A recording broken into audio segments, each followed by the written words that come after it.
C'est une question qui soulève plein de travers interrogatifs, mais je vais te donner ma version. Tout d'abord, si ça avait été la Normandie ou la Bretagne qui avait été touchée par la vie chère, ou la dépossession des terres, ou l'empoisonnement au chlordécone, ou alors la destruction qui entraîne tout autour et malheureusement des blessés ou des morts, ça devient immédiatement indéniable et indiscutable d'en faire des gros titres sur toutes les chaînes télévisées, aux grandes audiences, aux grandes heures d'écoute, mais la perception des départements et territoires d'outre-mer, ces populations qui y vivent, sont, pour l'Hexagone, considérées comme des locataires, des vauriens de la République, mais traités comme des sous-merdes de leur ancien empire colonial. Partout, tu entends sur les réseaux « Nous sommes français » ou « Nous ne le sommes pas ». Je souligne, pour les départements et territoires d'outre-mer, français quand ça arrange. Français, oui, mais à part. Même si ça s'attelle à un ensemble des caractères propres à la culture française, à la communauté de la langue française, les départements et territoires d'outre-mer sont quand même à la périphérie de cette pseudo-francité hypocrite de la République. Et ça, c'est juste pour te mettre dans le contexte. Ensuite, la considération de l'État français s'observe par 5 ministres de l'outre-mer en 2 ans et demi. Pas 1, pas 2 ou 3, mais 5 ministres de l'outre-mer en 2 piges et demi. Voici le dédain, le mépris, l'insolence du gouvernement français vis-à-vis des populations en outre-mer. C'est un modulé d'adaptation et d'aménagement avec des ministres qui ne se projettent pas honnêtement dans leurs fonctions et ne font à peine que quelques mois. Des ministres qui ne souhaitent pas y être et se laissent porter parce que ça fait bonne figure d'être ministre. Costard, cravate, jet privé, limousine, pour le goût immodéré du luxe, des hôtels 5 étoiles et les plaisirs immoraux, payés avec l'argent des impôts. Le truc, c'est que les Réunionnais, les Guyanais, Guadeloupéens, Martiniquais s'en rendent compte. C'est flagrant. Ils l'ont constaté, ils l'ont visionné, ils l'ont capté, le type. Quand un ministre se déplace et qui, sur place, se demande lui-même, intérieurement, « mais qu'est-ce que je fous là ?» Bon, comme ça, sur un coup de tête, monsieur décide de partir, par exemple, en Martinique. Monsieur Cabouan sec et Caïben en Oswea. Ensuite, monsieur atterrit en Guada, il Cabouan fait et Caïben en Leguoka. Ensuite, il part en Réunion, Tikularak, Antisega. Et ça y est, dans sa tête, il a fait son tour de garderie. Et depuis, les populations locales sont d'accord avec lui sur un point. Un point. Mais qu'est-ce qu'il fout là? Que fait-il dans les îles? Que fait-il véritablement chez eux? Que fait-il pour eux? Si ce ministre ne connaît pas le territoire, si ce ou cette ministre n'en a rien à cirer de ce territoire, tout le monde jaoué monsieur Cabouetro, tête lipétée. Et son discours serait plus juste et plus honnête s'il disait « Et en boulet même !» Il est venu, il est désintéressé du territoire et il retourne dans son ministère en métropole. Cloîtré, isolé des vrais gens, à l'écart de la population, il va arbitrer, attester à des réalités abstraites qu'il ne maîtrise même pas. À part dire que le rhum est excellent, que les plages sont paradisiaques, que le soleil est au rendez-vous et qu'il aurait kiffé d'y rester plus longtemps. Le plus triste et le plus étrange, c'est que c'est ça, le pouvoir.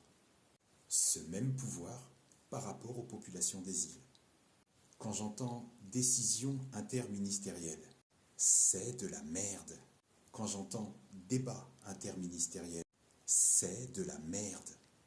De la comédie orchestrée avec laquelle les ministres jouent et s'entorchent la rondelle sur des sujets qui relèvent de l'éducation, de l'économie, du transport, l'environnement et plein d'autres sujets qu'il faut prendre très au sérieux.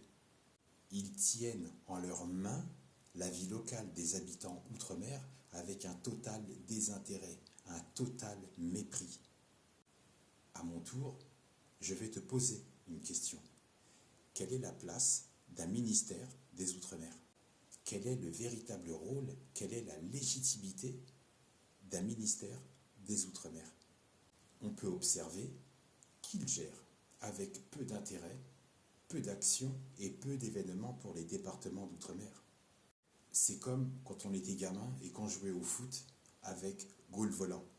Tu connais le principe? Le gardien de but n'est pas vraiment gardien parce qu'il peut devenir joueur sur le terrain et qu'en fait, il n'y a pas de gardien fixe pour protéger les buts. Le ministère des Outre-mer, pour moi, c'est la même chose. Ils font comme si c'était un jeu qu'ils pratiquent avec rigolade, avec l'ensemble des ressources qui provient des impôts payés avec l'argent des citoyens. Mais il y a eu des propositions, il y a eu des initiatives pour qu'il y ait une équité de traitement par rapport à toutes ces différentes îles. Mais écoute bien. Par exemple, la Corse, c'est environ 250 €, si ce n'est pas plus, par habitant, pour assurer la continuité territoriale. Martinique, Guadeloupe, c'est environ 40 € par habitant pour assurer la continuité territoriale. Ah, j'oubliais, pour la Corse, ça concerne les biens, les marchandises et les personnes. Martinique, Guadeloupe, bon, eh bien, 40 €. Tu fais quoi avec ça? C'est quel genre d'équité de traitement par rapport à toutes les îles françaises? Et là, tu te dis, on n'est pas au XXIe siècle. Impossible. On est encore en mars 1946, création de la départementalisation, en exploitant les ressources des îles, en les surtaxant pour enrichir la métropole. Maintenant, tu peux comprendre pourquoi ça pète dans toutes les îles. Après, c'est vrai, un coup ça pète en Kanaki, puis plus tard en Martinique, puis plus tard à La Réunion, puis plus tard un autre coin, une autre île, etc., etc. Et il est vrai que ça ne fait pas trembler le gouvernement français parce que ces pétages de plomb, entre guillemets, ne sont pas synchrones, ne sont pas unifiés, ne sont pas coordonnés. Maintenant, ta question, que font les députés? Imagine, un matin, tu te lèves, tu cherches ta voiture, tu ne la trouves pas, on te l'a soulevée et en fait, elle est partie à la fourrière. Pour la récupérer, la fourrière te demande de payer. Tu payes pour un bien que tu as déjà acheté, donc que tu as déjà payé. Mais la fourrière te fait comprendre que tant que tu n'as pas payé, ce bien, il reste là. Et donc ce bien, il n'est pas à toi. Les députés outre-mer, c'est pareil. On dit qu'ils contrôlent le gouvernement. Si c'est exact, le pseudo-contrôle est paradoxal. Les députés doivent soumettre ou poser des questions à l'ensemble des ministres avant de faire quoi que ce soit. Et comme les ministres outre-mer, ce sont des intérimaires, 5 ministres en 2 ans et demi, eh bien, tu ne sais plus à qui poser ou soumettre les questions. Et ça tourne en rond. C'est un perpétuel recommencement. Et on joue avec la vie et l'économie de ces populations dans les îles.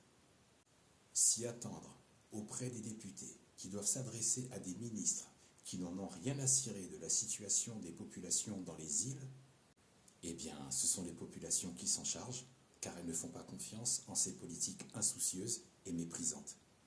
Ce qui justifie pourquoi ça pète de tous côtés, et que la paix soit avec toi.